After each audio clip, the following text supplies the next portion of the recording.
কে কোনটা খাবে বলো? আমাকে পটল দাও।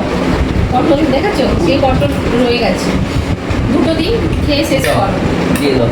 গরম করেছি, গরম খাবে তো একবেলা, আর আমাদেরকে খেতে হয় শুধু শুধু। মামে একটা দিচ্ছি, উঠে দাও আমার। থাক আমি নেবো।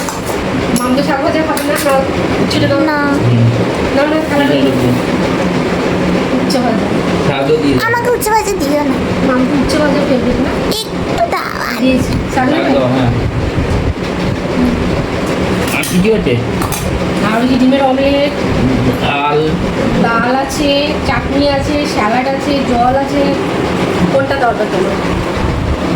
আচার চাই। চাটনি আর আচার, কি রূপ বাবা গো!